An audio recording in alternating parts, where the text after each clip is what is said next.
Hello fight fans and welcome to the Combat Challenge podcast. My guest today is somebody who's been involved in martial arts for over 30 years.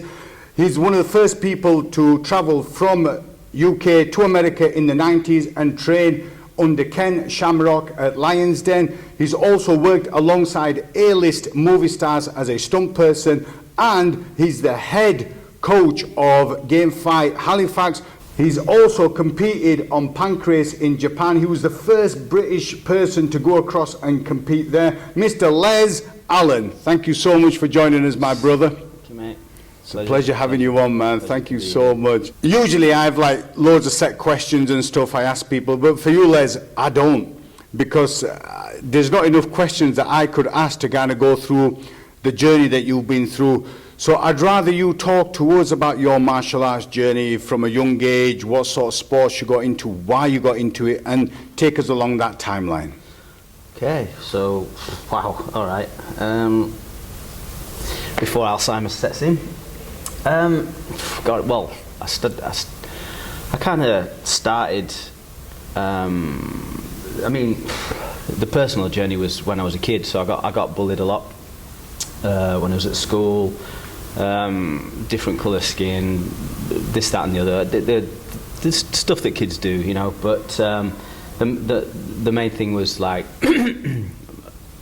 as I was being bullied, my father was really ill, so he had like motor neuron and non-Hodgkin's lymphoma, so my education from an early age was one of like suffering, so coupled with kind of like the psychological implications of having to go through that and look after my dad and help my mum look after my dad for about 7 years and just watch that deterioration coupled with the bullying, it made me struggle. You know, I had a lot of like you know, anger and very misunderstood. And how old were you then, brother? I was 11. So I was 11 when he died, but he got it when I was like 6, 7. So yeah, it was rough because I remembered those times. There's very little things that like, a lot of things are hazy from my younger days. There's certain images that I get, but from my dad being ill, it's very fresh. It's still very fresh. So even though I, like, you know, obviously I've worked through it and whatnot, there's still things there that are very clear in my memory. But you know, even though there's a lot of negative things that go with that, if it wasn't for that, then obviously I wouldn't be the person that I am. I wouldn't have made the choices that I've made to be doing what I'm doing now. So, you know, in a strange way, it's like, for me, it's a very like strong karmic gift from my dad to give me, to push me to be the best that I can be as a human being, you know. Obviously, with the martial arts stuff and the no rules stuff, that was a big journey as well, you know. But it was confronting those things. I think being bullied made me confront a lot of fear that I had about, you know, being hit and pinned down and battered. So I wanted to just, I think from my dad's memory, I just wanted to prove to him and show him that he didn't have to worry about me anymore. And then I didn't expect it to take me to this point now where I am, really. You know, I'm still learning, I'm still growing, despite my seeming age. But I'm still growing, still learning, and I'm still able to feel that competition of self-improvement. So yeah, in that respect, I'm quite blessed. Sure. And that was when you were really young, Les. What happened after that? How did you end up getting into the martial arts? Yeah, so obviously I was a lot smaller than everyone else, so I had to try and learn something that helped me deal with that. So I started going around local schools. It's a bit like Karate Kid, to be honest, because I'd go to the karate place and then one of the bullies would be there, so I'd get beaten up again, and so it was really, really difficult. So it wasn't till a bit later on. So my mom, she found it really hard. She struggled a lot when my dad died. She never remarried. She was very much in love with my dad. So it was a real romance. So she had a bit of a breakdown, and she fought through it strong, you know, Allen trait. So I kind of I ended up going to boarding school. So she sent me to boarding school at Rishworth, and there the bullying started again. But it was a little bit different because of my education through my experience with my dad. I had a really grown-up head on me, so I had a big problem with authority because I had these people, these teachers that were supposed to teach me about stuff, and none of these teachers had been through a fraction of what I'd been through.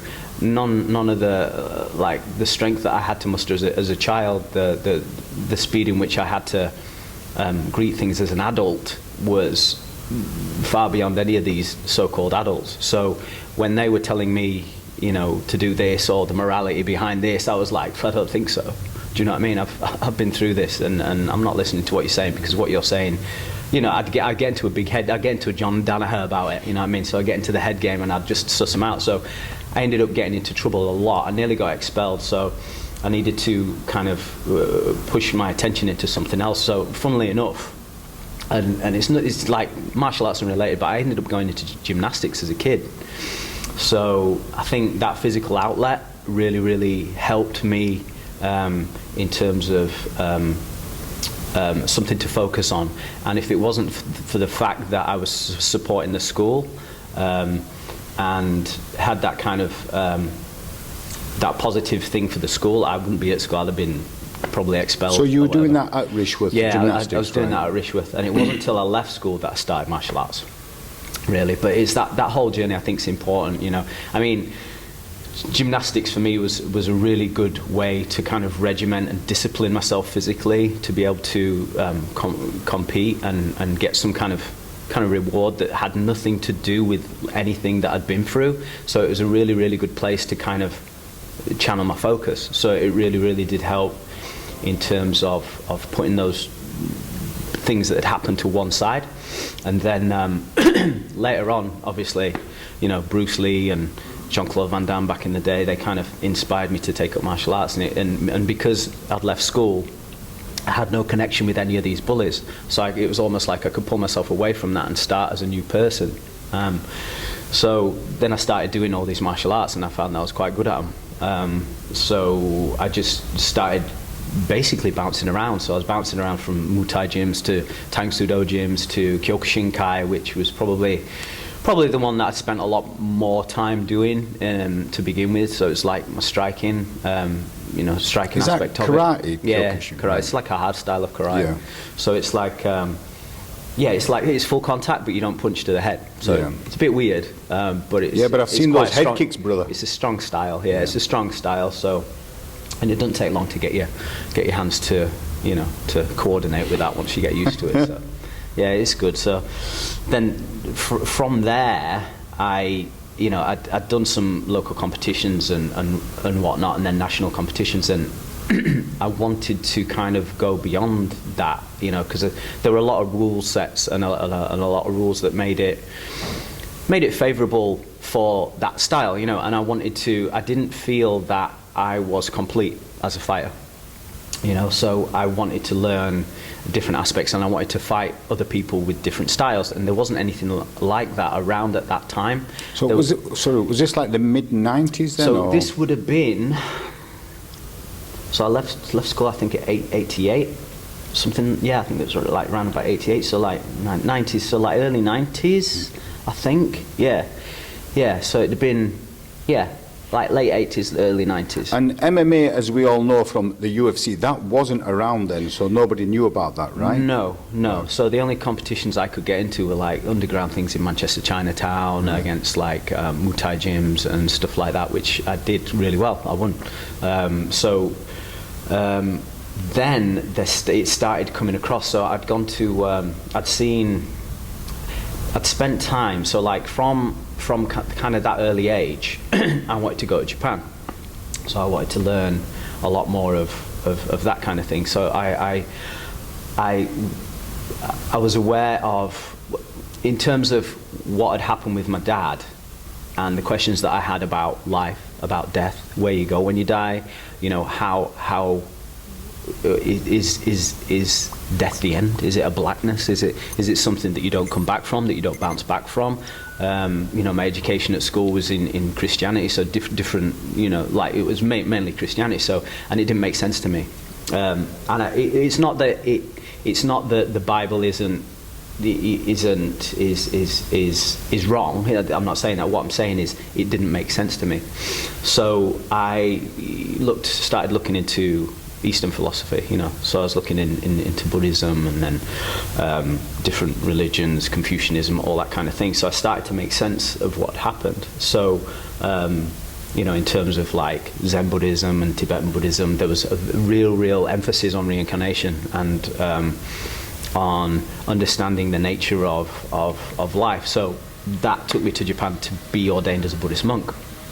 So while I was out there, I was learning karate as well. So, and how old were you then, brother? So I did that when I was like early 20s.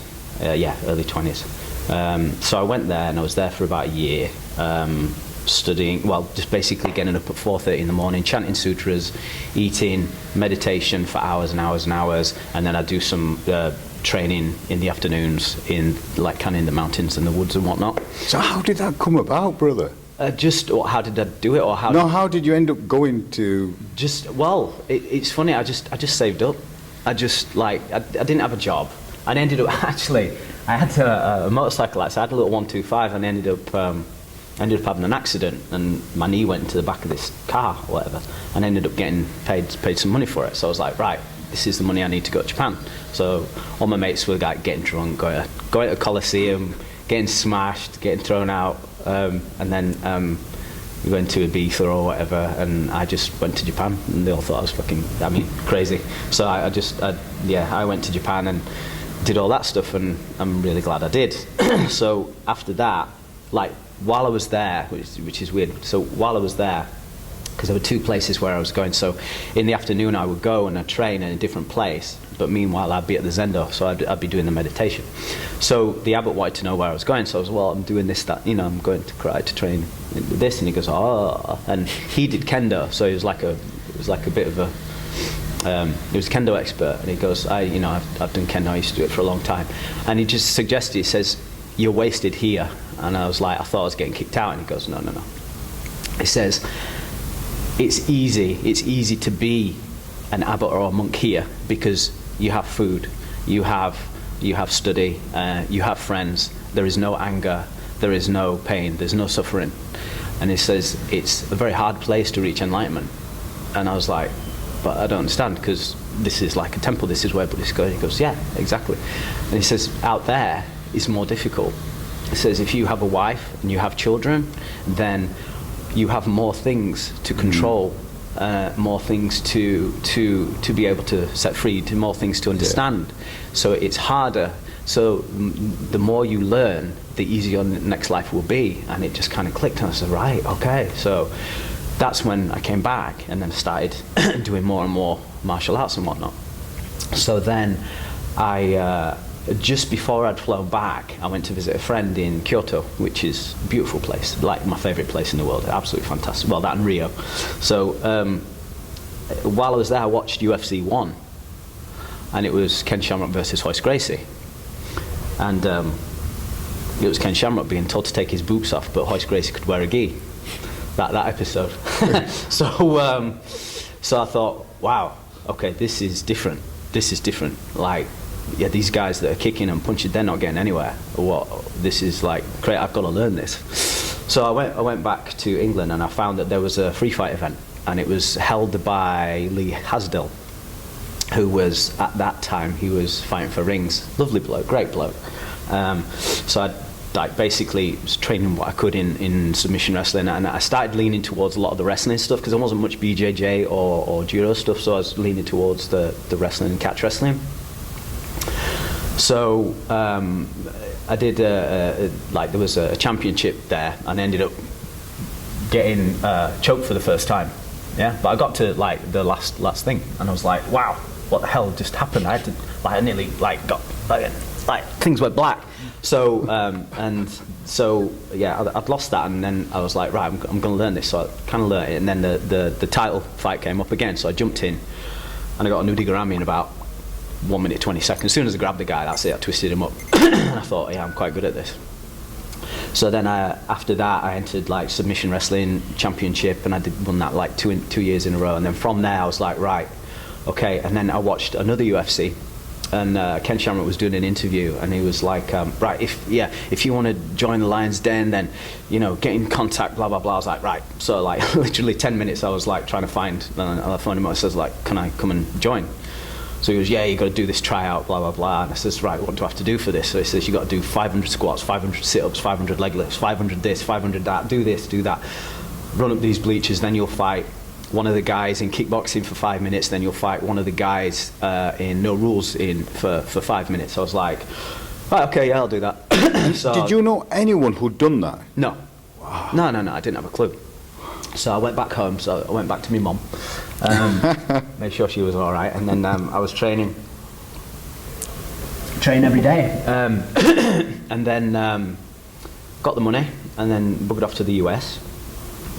So I went to Sacramento, so I was living in Sacramento for a little bit. I went to do the tryout, and out of 8 of us, I was the only one that passed. So yeah. And were they people from different countries, or? Yeah. So there was really good friend of mine, Sully, Sean Sullivan. He ended up going back to Shamrock 2000 a couple of years after he did the tryout again, and then passed it. But he's now like special forces in the US. Tough guy, great guy. But I saw a bit of his bio on. Oh, did you? Yeah, on your social media. Okay. About him, yeah. Wonderful guy, absolutely fantastic guy. I've got a lot of time for him, and can make good tortillas too. But yeah, so in the Lions Den, then I was a young boy, so I was getting up, making toast, having to do Pete Williams freaking washing, living with Jerry, Mikey Burnett, Jerry Bolander, all the old guys that probably you guys have never really heard of. Yeah, getting bullied by Ken. He was a mean guy. So, but I'm grateful for it, because if it wasn't for Ken's intensity, from what I saw when I was there, then it would have been a little bit more of a head game in the ring cage, whatever. But yeah, so like in the tryout, I was absolutely knackered. So it was a killer. It was a killer. Everybody just dropped out, and then it got to the sparring. So I ended up going with, so I did a kickboxing match with Vernon Tiger White. Great guy, tough guy, big guy. So yeah, he was surprised by me. So he hadn't been kicked in the head before, really, by anybody other than Kengo, apparently. So, I'd done about, kicked him in the head, then he got mad, and I had to hang in there, ended up getting knocked onto one knee. And then straight after, and bearing in mind I had to do all this was in one go, there was no rest. So after that I had to go with Mikey Burnett, and at that point, now Mikey Burnett, very, very underrated fighter. Like even now, I think it's smash lightweight division. I think Khabib would give him a good run for his money, but no, he was incredible wrestler. He was like a state wrestler, he was like a powerlifting champion, small, but and he had that sort of physique as well. I know who you're on about. Absolute little beast. But so yeah, I had to fight him for the last round. So, mate, I nearly got him. I nearly got him, and no one's ever tapped anybody out in a tryout. I don't even know if they've done it now. But yeah, I was fighting with him, and I ended up taking a leg. He took my leg, and I ended up taking his leg, and I heel hooked him, and he was just like his hand was just about to hit the mat, and Ken's like, "Don't you tap!" And I was like, mate, please tap. I was like proper knackered. He's like, don't you tap. And I was like, roll off the mat. And I'm like, mate. So he rolled off the mat and he goes, right, go again. I'm like, that's not fair. So then I was like, by that time Mikey just mounted me and just like, pung, pung, pung. Like I turned my back, and then, I went for a little snooze, tried to stay there as long as I could. Like out of one eye looking at the timer, waiting for the seconds to go by. But yeah, anyway. But yeah, so I passed, it was like really, really good. Next day I was absolutely like nervous system breakdown. And how old were you then, Les? So, God, that would have been possibly 97, I think. 96, 97, something like that. The next day I was in pain, mate, and Ken like gets up, oh god, just like comes down the stairs, how you doing? Like really happy, I'm like proper shredded, and he just low kicks me in the thigh, mate. I'm just like, I didn't even feel it. I just wanted to be sick. He just low kicked me in the side. It's like good. I'm like, yeah, I was all right until he kicked me in the leg. But yeah, he's like a hardcore guy, mate. You couldn't even look him in the eyes if you're in the house and you like make eye contact. He goes, "You making eye contact?" You know, it's like this lion's den. Well, so you stayed with him in that house? Yeah. Right. We're all a team. Like Frank Shamrock was still there, but Frank had just come back from Extreme Fighting Championship in Hawaii. So he was cool though. Like Frank was really cool. He was like really nice. Like when I was doing the tryout, he was like, oh, I love this guy, you know, like when I was doing it. And Ken's like, don't tell him that, you know what I mean? He's like, don't tell him that. It's like, it's not Les, it's number, you know, because we had numbers. Yeah. You know, it's number one. It's like, you know, so it's just one of those. But yeah, I was knackered that day. So then I'd go back because my visa had run out. Then I'd gone back. So then I'd made my way back the next time. So I'd come back, I think 6 months. So I'd phoned up and I says, right, I'm sorted, all my visa's sorted. And then I spoke to Bob Shamrock, who's Ken and Frank's dad. So Bob was like, okay, well, Ken's not here anymore. I'm like, huh? And he goes, well, yeah, he moved to I think he moved to Bay Area or something. And he's like, I says, oh, okay, what about Frank? Well, Frank's moved out, you know, they've both had an argument, and I've argued with both of them, so that everybody fell out. I was like, oh, right, okay. Because, well, I've made Shamrock 2000. And I was like, do you want to be part of that? I was like, yeah, okay. So I went over, and I was living in Chico, California at that time, which was great. Not great for fighting, it's major distraction, but it was great. So at that time, I was living in a trailer park on Sacramento River with a good friend of mine, Tommy Goyce, and I ended up teaching in Chico, California. So I got things going there with a few guys, and I ended up doing a few fights on Indian reservations, because in native Indian reservations over there have their own laws, and at that time cage fights were banned in 49 or 50 states. So the only places you could fight were, I think, Vegas, Nevada, and Hawaii. Other than that, you had to fight on Native American Indian reservations because they had their own laws. So I was fighting on those and living in a trailer park. So, yeah, you know, it wasn't glamorous by any means. I wasn't getting paid what Conor McGregor gets paid. Nothing like that. You know, so I just did it because of the love of it, you know, and my own spirit, you know, my own journey, spiritual journey, physical journey, you know. So, but yeah, it's successful. I did the IFC, so I was fighting on the same cards as like who was there? Chuck Liddell. I met Chuck Liddell there, so he'd done that before he got into UFC, and then there was Charles Diaz as well, and loads of fighters that have gone into UFC have come from IFC. So, yeah. So then, from there, I ended up going to Japan. Now, it was a weird one, because I just went for kind of like a break. So I went over there, and somebody was like, you know, have a look at, there's a place called Pancrase in Tokyo. So I went to Tokyo, and I was like, oh, really? So I ended up rocking up to, like I do, to Tokyo, and it was in Hiro, and it's Pancrase Labs in Hiro, which is obviously a place in Tokyo. And I went there, and they wanted to see kind of what I could do. So there was this Japanese guy with dreadlocks. He goes, can you roll with this guy? And I was like, yeah, sure, no worries. Introduce myself, you know. Hi, I'm Les. Nice to meet you. Hi, I'm Genki. Nice to meet you. So this is Genki Sudo. So great English, fucking amazing wrestler, amazing grappler. So I did a few rounds with him and caught him in a couple of leg locks. So the president of Pancrase was like, wow, this guy's good. So I ended up getting a contract. So I got a 12-fight contract after the first one. So my pro debuted, it didn't go very well because I froze. So I ended up getting an armbar, which was pretty basic.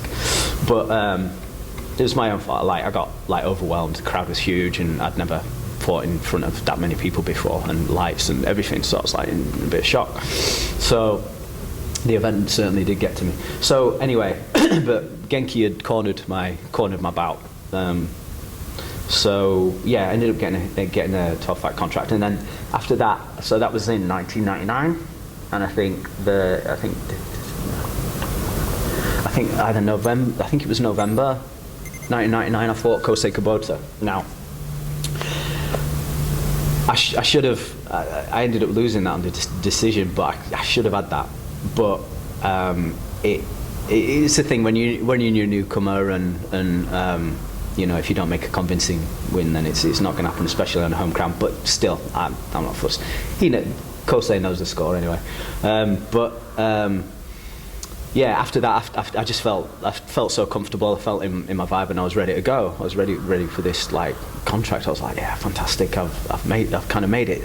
I'm gonna do really well. And then I got a phone call while I was in. So I'd bounced back to America because I had to go from Japan to America, wait there until my visa was cleared to go to Japan, my green card. So. And I'd had a job line, so I was teaching at Pancrase and I was fighting at Pancrase, so it was great, you know. While I was there, obviously, I was training with Funaki, I was training with Takahashi, Yoshihisa Takahashi, so they were the guys that I was training at Pancrase. I'd also kind of moved away from kind of Pancrase and ended up training with a lot of Shuto guys. So like every day there for probably about 6 months I was training with, so my training partners were Karo Uno, Genki Sudo, there was Sanai Kikuta, fantastic judo guy, there was Akihiro Gono, there was Shibuya, the other guys that were training, I didn't really get a chance to train with them much, but there's Zenson Inoue, Rumina Sato, Maha Sakurai, so big names back then. These were the ADCC winners that year, so everybody had come back with brand new cars from the sheiks of flipping Abu Dhabi, you know what I mean? I was like, man, I want to go, you know what I mean? So, and it was great. So we'd all train super hard. We'd train twice a day, probably like 4 hours a day, and just go. So this is where I developed my accelerated learning process, you know, because I was with the top niche at that time. So yeah, and like I say, I went back and I was waiting for my visa, and then I got a phone call, and my mum had a stroke in Australia, so I'd come. She ended up getting flown back into Australia, and I went home. And then she was on her own, and then she answered the door, and she looked so frail, and she couldn't walk properly, and it absolutely killed me, because of everything that had happened in my life. She was on her own, you know, no family was there. And my sister at that time, she was living in Canada, and she wouldn't, you know, I says, look, I've just got a 12-month contract, at least we can share it, come back, and I'll do this, you do that, and we can look at it in between it. No, let's just put her in a home. So I was like, fucking no way. So I had to phone up Pancrase and say, I'm sorry, I can't do this, because obviously my mum, and she couldn't look after herself, and there was no way I was going to put her in a home. So so I just stayed with her. After coming and seeing what my mum was like, I had to phone them and say, I'll have to cancel that contract, which was a big thing. But for me, you know, my mum had no one. It was a no-brainer really to do that. But in Japan, it's not something you do. You can't go and say, you know, regardless of what it is. So I just had to say, right, okay, well, I guess I'll just have to retire. But one good thing was that while I was there, I was in Pancrase Labs, and we were doing an in-house comp. And that year Yoshihisa Takahashi had just won against Salad Ismail in UFC J, and Salad Ismail that year had just won the World BJJ Championships after beating Royce Gracie.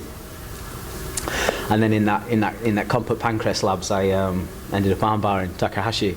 So for me, that was great. That was like, you know, even though it's not massive, you know, I ain't got a belt holding it above my head with what's it, for me that was a massive thing, to to do that. So, you know, at that point, I'd been the #1 guy on the planet. So for me, that was good enough. So at that point, the whole story with my dad, you know, culminated to that moment where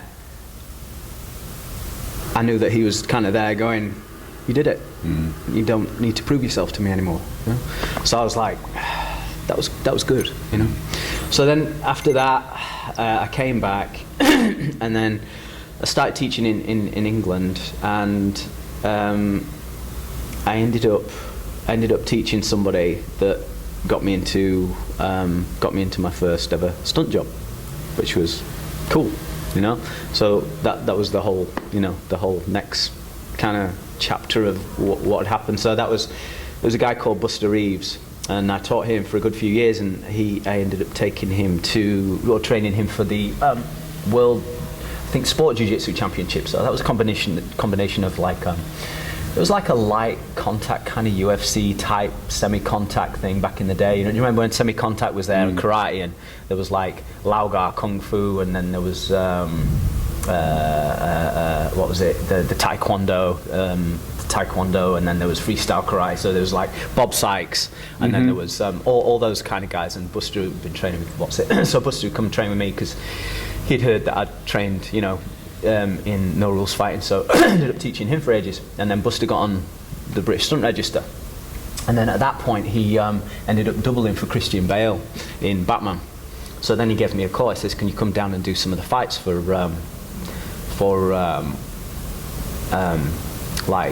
train, you know, some of the training for Christian, and do some of the choreography?" I said, yeah, sure. He said, "I can't come down this, so I have to come down the next day." So the day I came down, and Buster said, "Well, we've already picked somebody to do these fights in this fight choreography, and but could still use you because we still need to use it." So you know, we ended up getting up in the morning, and we'd train, you know, with Christian Bale and some of the Thai stunt team. But these guys that they'd picked to do this the fight choreography for the first Batman were it was something a lot of people had never seen before. It was called like Casey, and it was kind of like a lot of pinching and slapping. So and there was one point in the morning, actually, me and Buster were training, and there was me, Buster Reeves, and Mark Mottram, another stunt guy, great guy. And so we were all rolling, we were all wrestling, and we're having a little roll and wrestle and whatnot. And we were like, see what these guys are like. So I said, so come on, do you have a little roll? And they were like, no, we don't do that. So we were like, yeah, all right. Do you know what I mean? So yeah, they didn't want to know. They didn't know. I think after watching Mark and Buster, you know, twisted each other up, they didn't want to get involved. So yeah, Batman.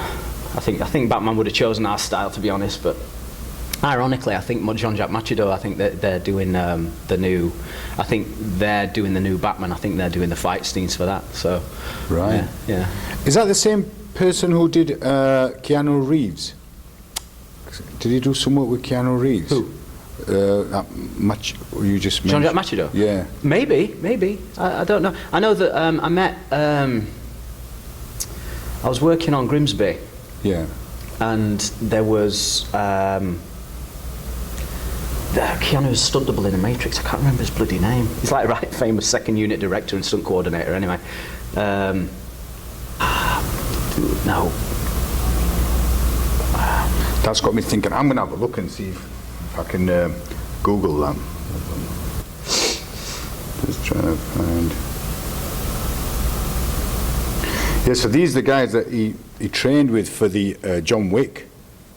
Yeah, that's Jean-Jacques Machado. That's him. What's his bloody name there? Him on the end, I think. He's a second unit director anyway, and he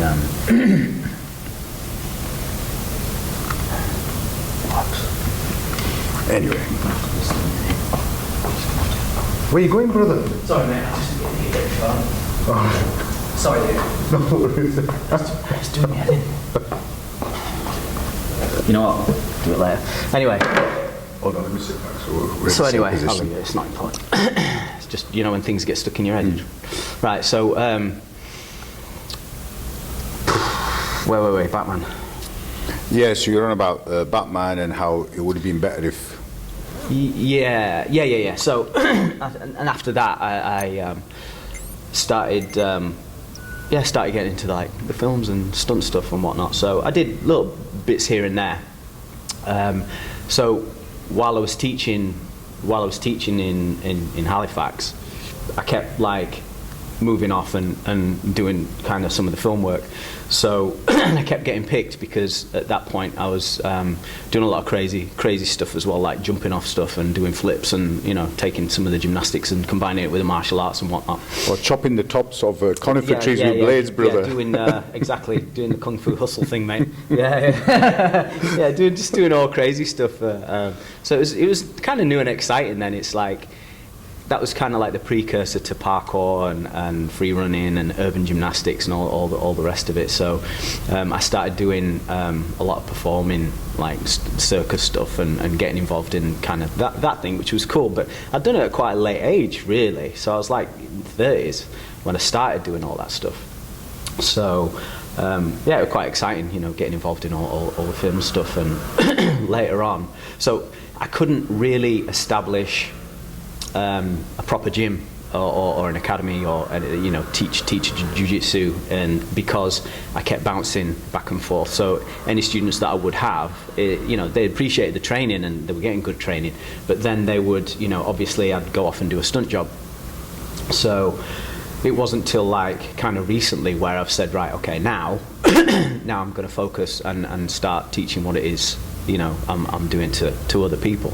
And you know, as you get older, you get less selfish, don't you? You know, so at that point, you know, for me, my self-expression for dealing with what had happened when I was a kid, you know, my self-expression was going out and being quite selfish, in as much as I was learning to get rid of my demons. And then from being able to get rid of my demons, I thought, well, like say a few years. So I'm thinking like, well,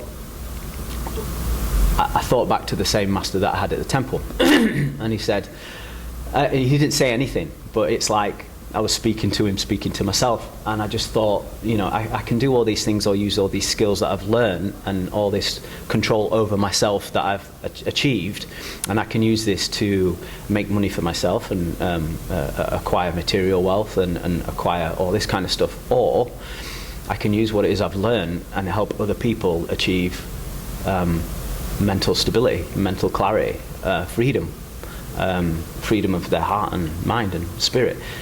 So you know, I started, you know, I was still doing the stunt stuff, and then an opportunity came up to open my own thing. So somebody approached me, a really good friend of mine, Dave Noble. He's become a good friend anyway. Dave Noble. I just ended up, I don't know if he ended up calling me or something. I got introduced to him, I think, and he really wanted to learn. And it's ironic because I think when I was teaching, it's a funny story, when I was teaching here, I saw him a bit back, and he was like, you're Les Allen. I'm like, yeah, who are you? He goes, oh, well, you know, I'm into jiu-jitsu, and I'm like, oh, well, you know, if you want, you can come down and I can show you. Oh, no, I have somebody teaching me. I'm like, oh, okay, that's cool. So I ended up, apparently I ended up seeing this guy, and he was like a bit over friendly. He's like, oh, how you doing, buddy? This, that, and the other. I'm like, yeah, good. I'm like looking in a magazine, like an MMA magazine, and I'm like looking at it, and he's like really rude, like putting his hand in front of me and stuff, and I'm like, can I read this? He goes, yeah. Oh, that Genki Sudo is brilliant. I'm like thinking, okay, yeah, great. Yeah. I'm like, yeah, I know, he's a good friend of mine, kind of thing. And he's like, yeah, and like, I'm like, okay. I was like, do you want to just let me read my magazine? He goes, what do you mean? Do you want to make something of it? I was no. Like, seriously. I'm like, and I'm just like trying to just go about my thing, and so I was getting a bit mad. So it's like, yeah, don't speak to me like, you don't know what I do. And I was like, okay. So just funny story anyway. So I said, right, come on, let's go outside then. So I was in this paper shop at the top of the town. We went down this little alleyway, and at that point I had dreadlocks. So he goes, right, let's go. And I was like, You make your first move. So anyway, one thing led to another. I ended up double legging him, smashing him into the thing, into the floor. Grabbed hold of my dreads, so I couldn't get clear of that. So anyway, he tried getting me in a headlock. So I took his back, choked him out, bosh. And then years later, it's like, you ended up beating up my coach. And it's the same guy that offered me this place. I was like, oh shit, sorry about that. He goes, well, at least you know what to do now, you know what I mean? At least you're with the right guy. So, you know, I kind of felt bad, but at the same time, what do? You know, you put in a situation where somebody's wanting to beat you up. It's like, well, you know, I might look like I'm, you know, some little glasses wearing dude, but I can actually handle myself a little bit. Yeah, for sure. You know, so, yeah, just one of them funny situations you get into now and then, innit? You know what I mean? But, so yeah, now I'm in a really good situation to be able to help people, and especially in this current, don't know what to call it, current global situation of separation. It's becoming really, really difficult for people to live, you know, for people to not think about depressing things and to be in a depression, to be in a place where their hearts are broken and their minds and spirits are broken, and it's there's a reason for it, you know. It's not something that's just happening as just a collateral. There's a reason behind it. So, you know, I don't want that to happen. There are people that don't deserve it to happen, and I want to be able to help and support these people. And for me, what saved me in my life, and what allowed me to be the person that I am, and to express myself and to define myself, was through the martial arts. Not just MMA or BJJ, but through the martial arts, through the very beginnings of, you know, of war being ingrained in every human being from an early age. You know, one man, you know, Bodhidharma, brought the philosophy of breathing and meditation into the schools of war in China, in Shaolin. You know, and then from there it flowered in different regions of Asia, and now we have Brazilian Jiu-Jitsu, we have Judo, we have all these things coming through, and it's enabling people to find balance, to find freedom, and to confront the demons that we all have, you know. And there's loads of different journeys for different people, you know, from me to the white belt that comes into, you know, Conor McGregor changing from being the asshole that he was into a much nicer, approachable guy, you know, to somebody that's very spiritually motivated, like Khabib, you know. You know, similar situation. His father died, you know, and it does affect you in a lot of ways.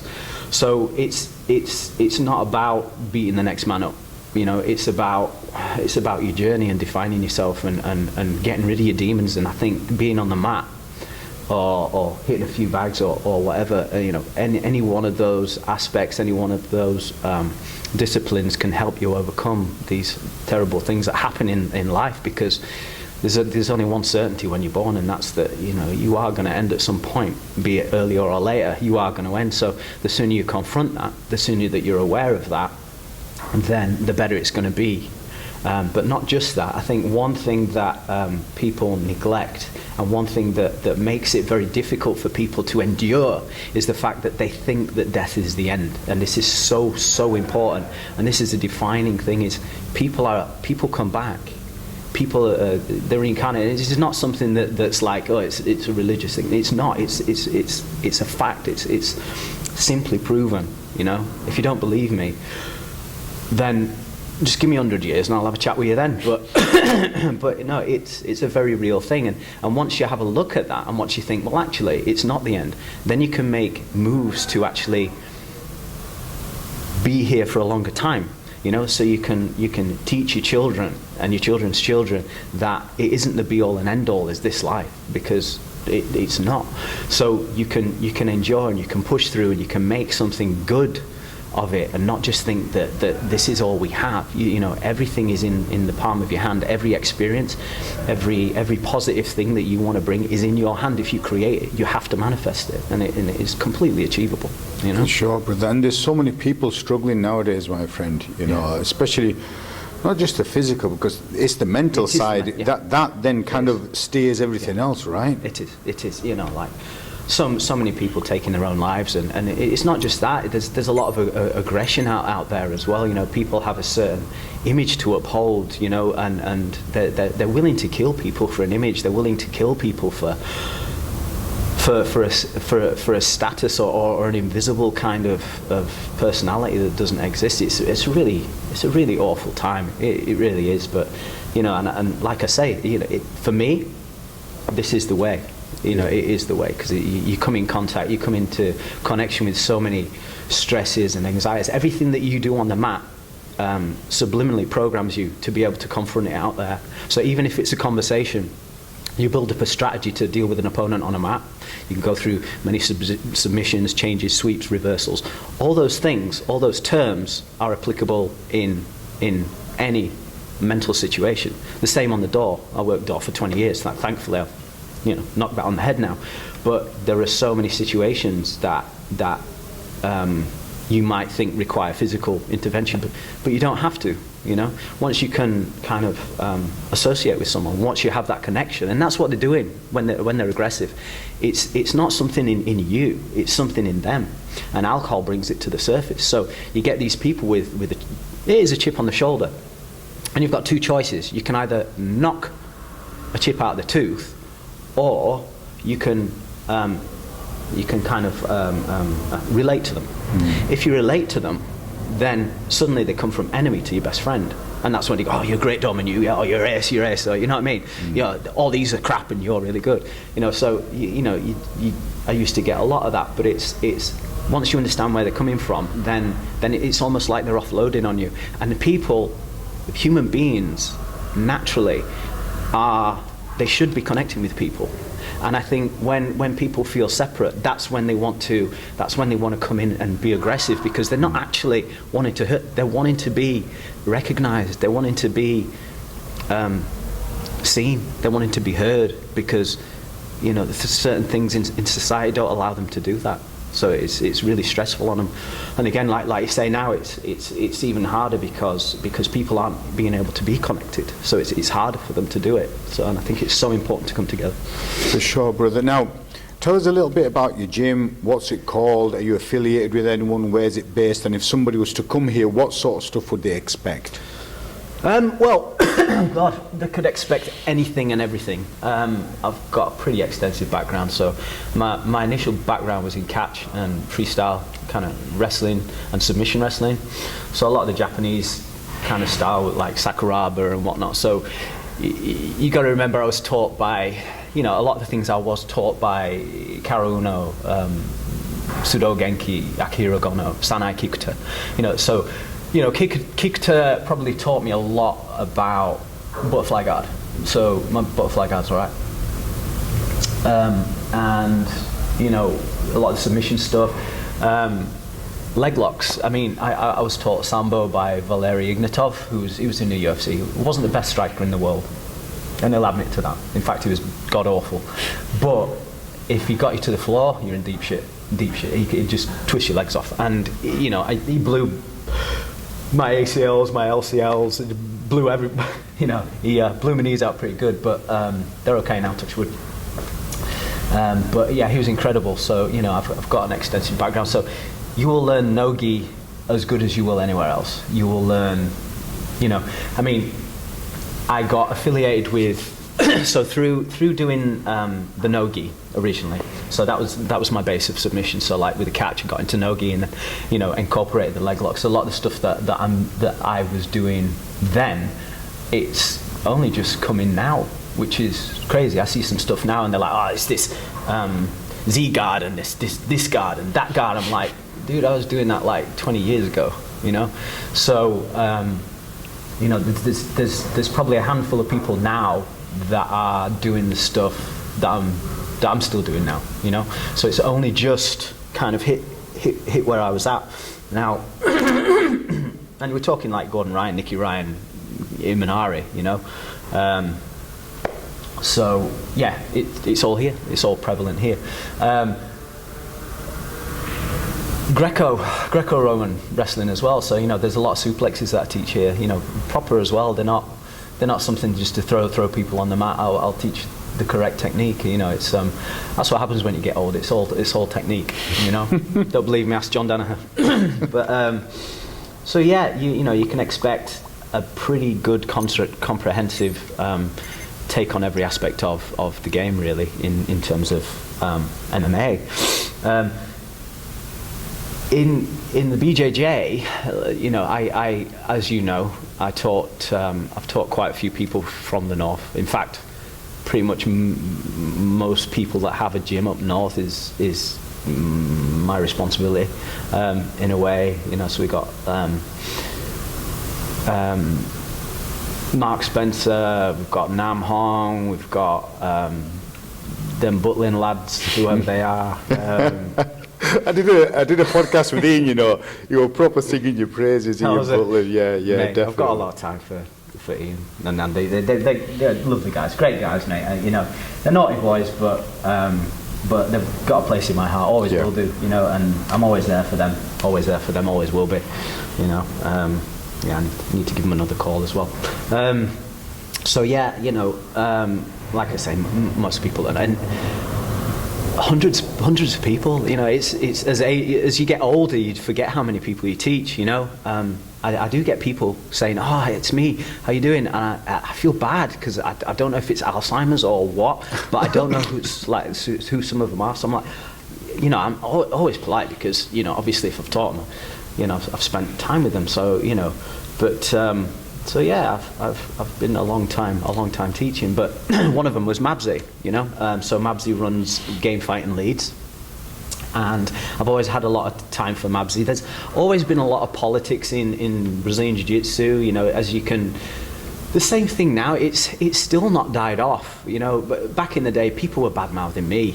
Once they got into their own club, it's like, oh, let's do this, let's that, and it's like they didn't really know me. But because they wanted to establish their own gym, instead of just establishing their own gym, they wanted to bring people down. It seems a bit of a mentality in this country. You don't really see it in Japan or Brazil, even the US.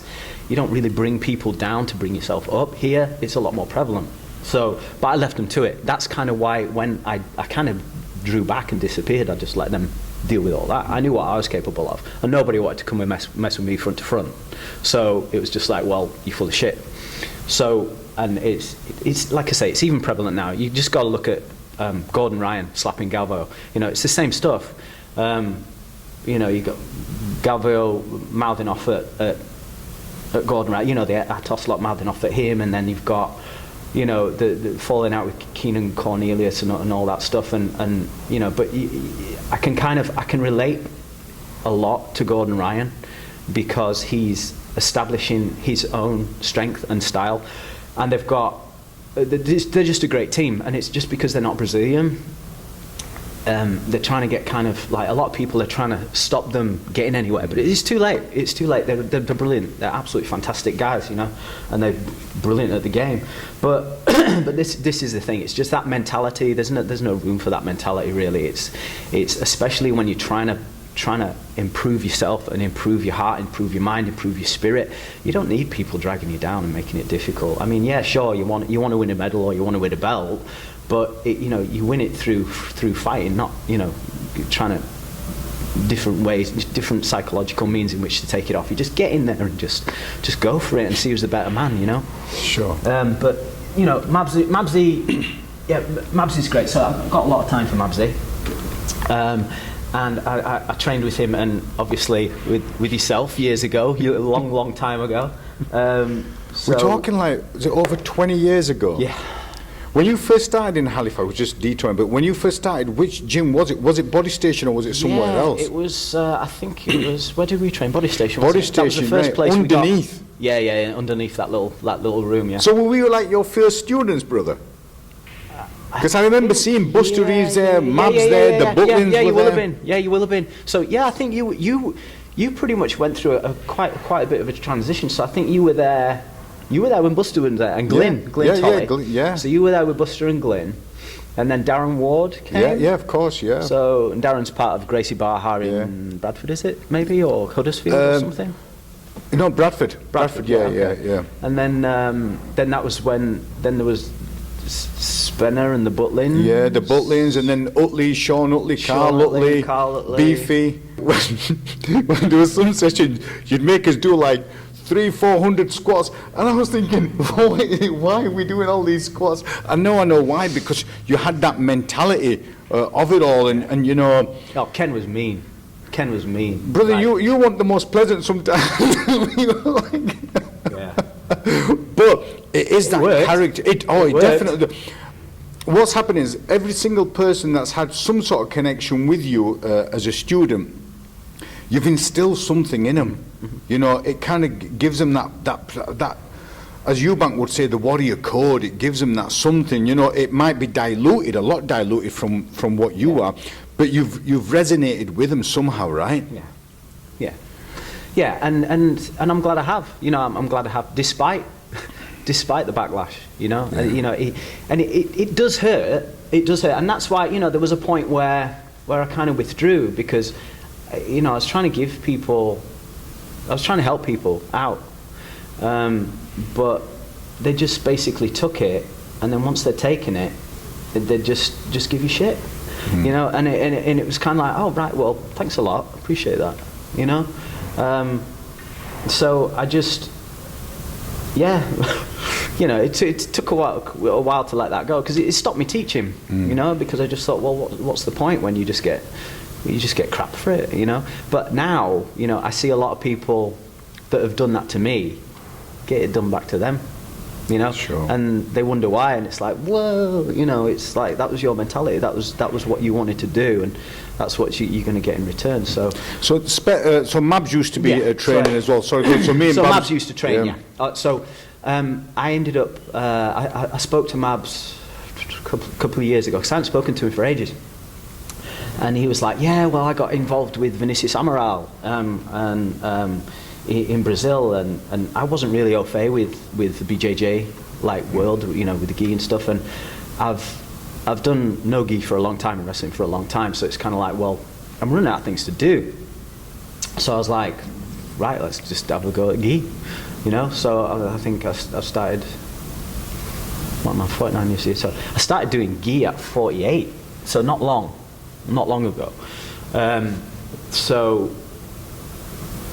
wouldn't mind kind of learning a bit of the gi. So Mabs showed me something, and I said, wow, this is completely different. You like grab hold of stuff. I'm like, you grab hold of pants and you grab hold of the lapels and stuff like this. And I was like, yeah, it was amazing to me. It was like, wow, you can do that. You know, I got a lapel wrapped around my neck by someone at Mabs. I was like, wow, that's amazing. You know, you can do that shit. So I said, well, you know, do you think I could be involved with this? He goes, no, yeah, you should open up your own place, and I'll introduce you to Vinicius. So I was like, right, okay. And I'd never, like, I had opportunities to go with different Brazilian Jiu-Jitsu places, you know, like some of the Gracie places, different affiliations with different teams. And I wasn't really interested, because there was just this undertone of you know, you're not this, you're not that, you don't have this belt, or you're not instructed by so and so, you don't, you know. And I was just like, this is just bullshit. I don't need any of this crap, so I'll just do my own stuff. And it wasn't till, like I say, I saw Mabsy, and Mabsy had said that it was, you know, he'd had trouble when he first established GameFight, because he was one of the first BJJ players, so people were threatening him, saying, you know, you can't do that. Who do you think you are, doing this Brazilian Jiu-Jitsu stuff? You're not. Da, da, da. So, you know, Mabs just stuck to his guns, because he's not. He's a nice, well-spoken guy, but he's a tough guy too. Yeah. You know, so that kind of got my back up, and I think that kind of made me I didn't like that bully mentality, and I was kind of like, right, well, okay, I'm gonna affiliate with GameFight, and then see who wants to give me a ring. You know, I hadn't had a phone call yet, but. So I've affiliated with GameFight, and I went over to Brazil a few times now. So to train with Vinicius, and you know, I went over in March, and I had a good go with some of the guys in the gi, and I got somebody past my guard, and somebody got me in a choke. So I was like, shit, this hasn't happened in 15 freaking years. So I was like, man, so I've got to learn this. So, but then, but the good thing was when I went into the no-gi stuff and I was going with the top team with the no-gi, I was whooping their ass. So I was like, that was cool. I was happy with that.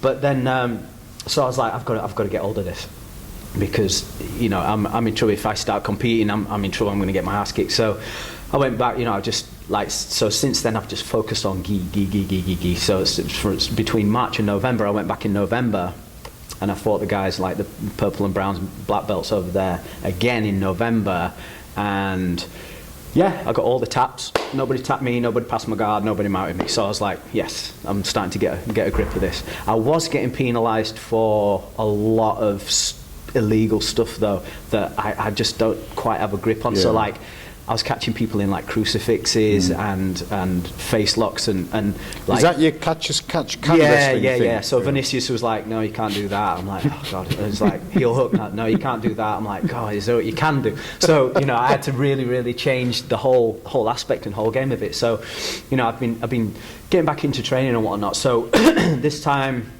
I think probably 8 months ago, with the no-gi stuff, I had a chat with Imanari, and Masakatsu Imanari. We were gonna fight. We were supposed to compete with each other, and there was a bit of a breakdown in communication. Some party didn't want us to fight because they didn't want to support. There's an issue with promoting.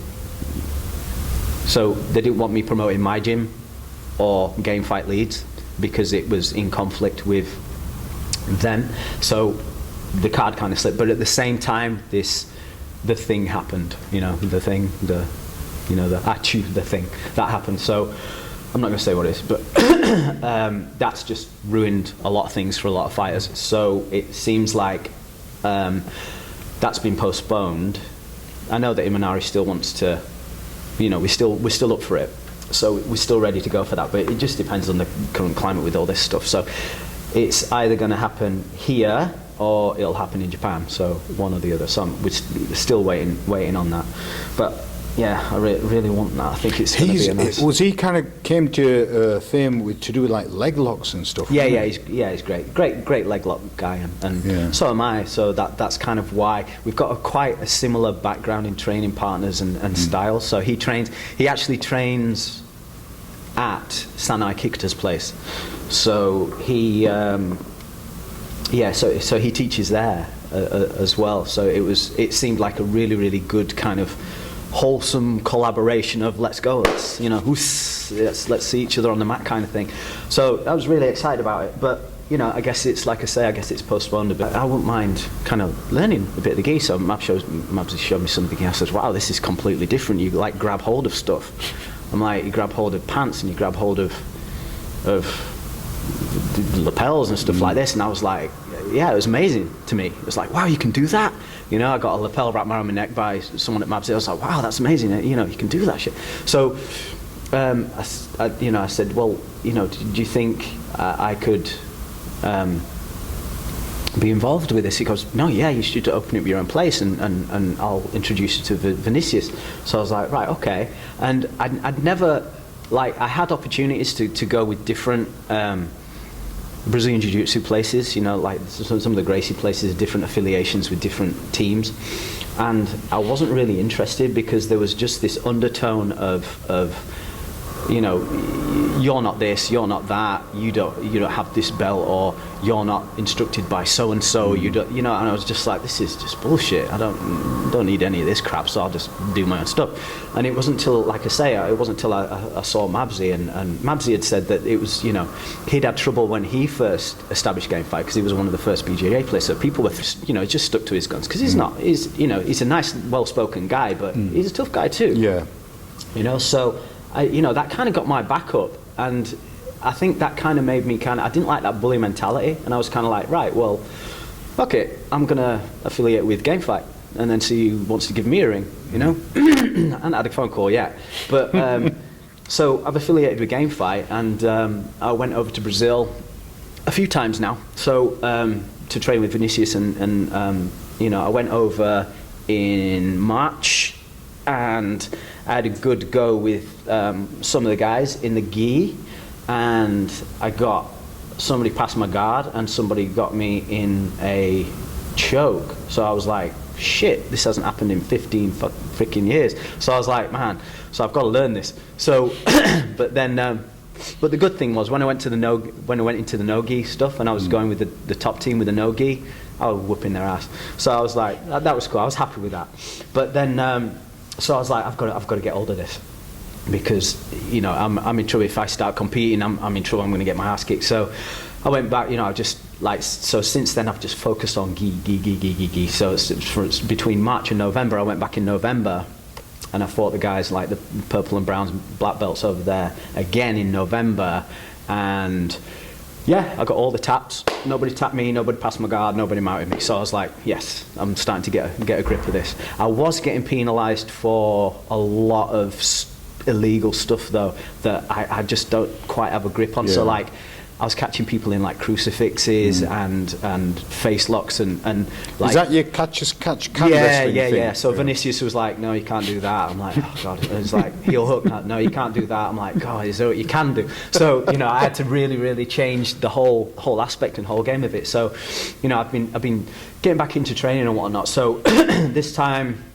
I think probably 8 months ago, with the no-gi stuff, I had a chat with Imanari, and Masakatsu Imanari. We were gonna fight. We were supposed to compete with each other, and there was a bit of a breakdown in communication. Some party didn't want us to fight because they didn't want to support. There's an issue with promoting. So they didn't want me promoting my gym or Game Fight Leeds because it was in conflict with them. So the card kind of slipped. But at the same time, the thing happened. The act like that's been postponed. I know that Imanari still wants to. We're still up for it. So we're still ready to go for that. But it just depends on the current climate with all this stuff. So it's either going to happen here or it'll happen in Japan, so one or the other. So we're still waiting on that. But yeah, I really want that. I think it's going to be a nice. Was he kind of came to fame to do with like leg locks and stuff? Yeah, he's great leg lock guy, and so am I. So that's kind of why we've got quite a similar background in training partners and style. So he actually trains at Sanai Kikuta's place. So he. So he teaches there as well. So it seemed like a really good kind of wholesome collaboration of let's go, let's see each other on the mat kind of thing. So I was really excited about it. But I guess it's like I say, I guess it's postponed a bit, and we'll see what happens there. But well, it's in the pipeline, and in the future, hopefully. Yeah, totally. But I mean, I haven't. Since I got affiliated with GameFight in Brazil, the last couple of times I've been over, it's just fantastic. In terms of, I've had an opportunity over there, so I do a lot of training in the favelas. So it's quite deprived there, as you know, they're probably one of the roughest ghettos in the world. But the kids and the people are lovely. They are really lovely people. You don't get any police there, because they're not allowed. They don't go in there. But once you understand them and you have that, BJJ is like an international language there. Everybody can do BJJ. Everybody's either doing catch, luta, catch wrestling, or they're doing BJJ. So when you go there, it's straight away you're having barbecue, kana, and barbecues and this, that, and the other, and it's really nice, mate. It's really nice. And I took my son over this time, Ryu. So we went to the headquarters, and he was training out there, and ended up getting on with a few of the kids. I think a few of them fancied him. It was funny. I was really embarrassed. But they was like, "Ooh, who's that guy? Has he got a girlfriend?" So I was like, I'm like winding him up. But he got nicknamed the White Bear. The White Bear.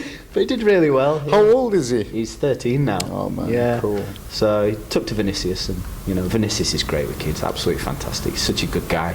They're all really, really laid back and really, really nice people. Great people. It's a great vibe. I'd love to move there if I could. Who knows, brother? We don't know, do we? Yeah. We don't know. Anything can happen. You know what I mean? Exactly. So you're affiliated to GameFight, and you're based here in Halifax. Yeah, that's and, right. For someone to find you, whereabouts would it be? How do they get in touch? So, Shore Lodge Mills website is prime8gf.com. Yeah? So 8 as in the number? Number 8, yeah. Prime number 8gf.com. There's quite a bit of information on there. Also, tutorials on the website, and the subscriptions onto the website, obviously, because I have to pay for it. So, but what I do is the membership, when I'm training, when I'm teaching, there'll be different numbers that I teach at certain times, depending on certain, like, conditions to what's going on, the Sure. thing.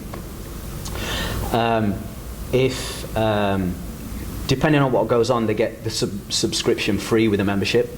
If they don't want to train physically, then they just pay for the subscription. So what I used to do, I used to include the subscription to the website and the app with the training here. But now, because of what's happening, the membership is for the subscription, and then when it's okay, then you get the training free. Yeah. So I've had to kind of switch it around just to cope with what's going on. Just got to adapt, haven't you, brother? But it all works, and it all works, and I'm there right in front. So if there's any questions or anything that you need, I'm right on the end of a video call or a call. Or if somebody's going through the tutorials, they're quite welcome to give me a call, and I'll take them through it via video or Zoom or whatever.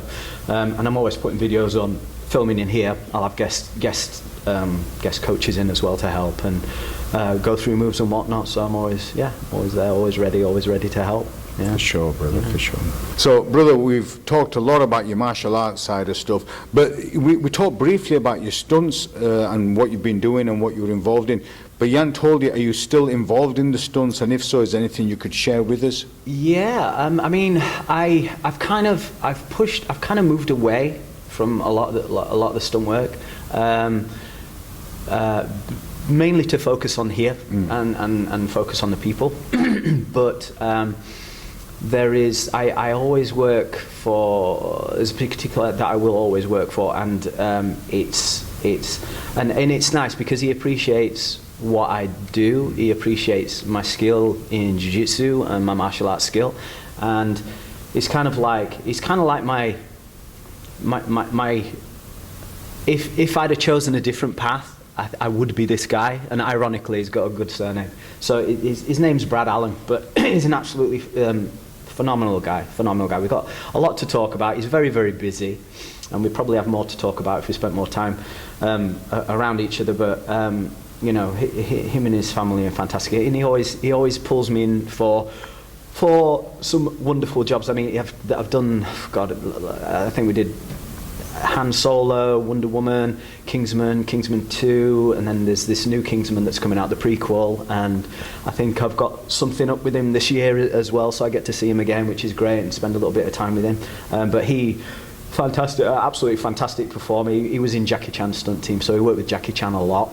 I did some great stuff. Yeah, but if you Google Brad Allen, you'll see lots of that boy. He's Aussie guy. He's a great guy, and his lovely wife, Steph, and the kids. They're fantastic people. So yeah, definitely into still doing the stunts, and happy to be able to provide some kind of service to him. Brother, one question I've got to ask you. If you could turn back the hands of time, brother, yeah, would you change anything about the career that you've taken in martial arts, in stunts, in other stuff, or are you kind of feel fulfilled where you are now and how it's brought you to where it is now? That's a good question.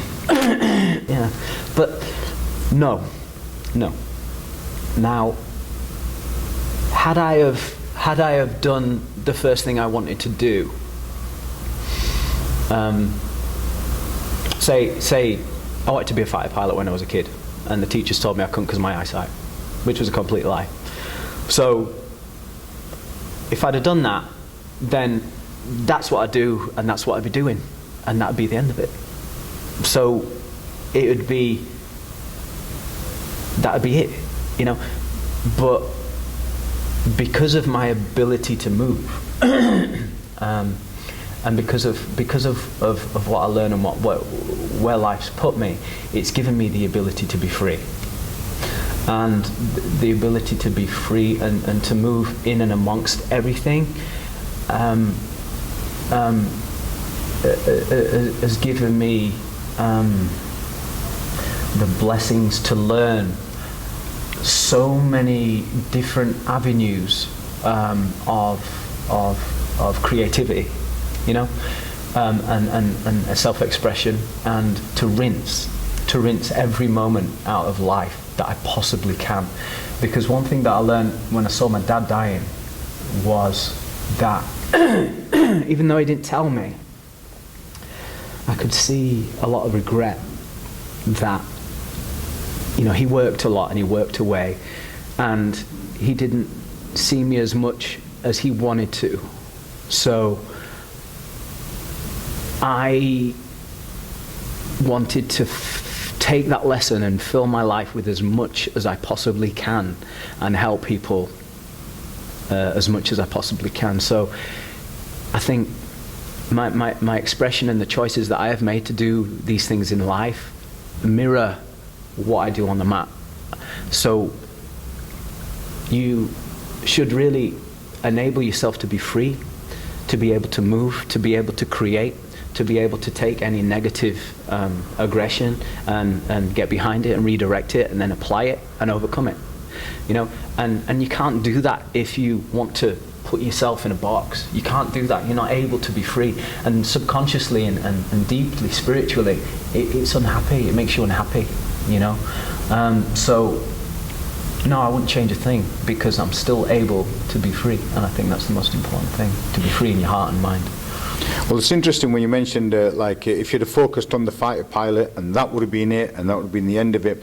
And the way I could look at it was, you're on this, if you went on that road, it'd be a stuff. And even if I'd have taken that career, you know, even if I'd have taken that contract, I wouldn't have been able to see my mum. Yeah. I wouldn't, you know, I'd have drifted away, and she'd have been in despair. But yeah, I might have got, you know, the belt. Well, I certainly would have done, you know, and I'd beaten this guy in the end, and I'd be there. Yeah, I'm the fucking best in the world. But when you're 70, 80 years old, lying on that bed, and these things are coming back to you, you know, what are you going to do? You know, you're going to look at your belt and go, fuck, that was a waste of fucking time, you know? So, you know, now I know that when I go, I can just be like, oh, death, my old friend. Do you know what I mean? And he's not going to look like the Grim Reaper. You know, he'll probably look like my mum or my dad. I'll just go, oh, thank God you're here. I didn't know how long I was going to last in this plane. You know what I mean? So it's for sure. Nice. I have no regrets. No, for sure, no brother. Regrets. Brother Les, I can't tell you how pleased I am and honoured to be here to go through all this with you, and for you to open up and talk about so many different stuff. Genuinely, I mean, I've known you for years, for decades, you know, and I've trained under you, but I've never known Les Allen the person. I've known Les Allen, you know, the great coach, you know, the person who was super skilled, but never knew you as a person, you know. And honestly, for me, it's been awesome just sat here and just listening to you, and that's why I wasn't really contributing much, because there's nothing I could say, man.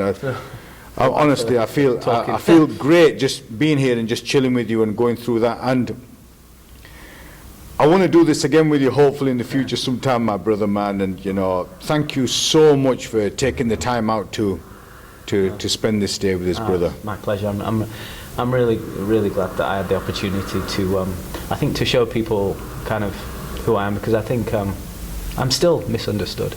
You know, people, you know, I got a lot of people that don't like me out there, and you know, two reasons why. Because I'm good at what I do, and a lot of people are intimidated by that. But also because they don't really know who I am. And I think, you know, when you know a person's struggle, then you can kind of go, well, actually, it's a little bit more palatable now, because he's worked quite hard. It might not be in a particular area that an individual might think work is, but work isn't what you think it is. You know, life is work. You know what I mean? So thanks for giving me the opportunity to do that. It's been brilliant, man. Les, thank you. Thank you so much, my brother, man. Thank you. Yeah, All right. thank you.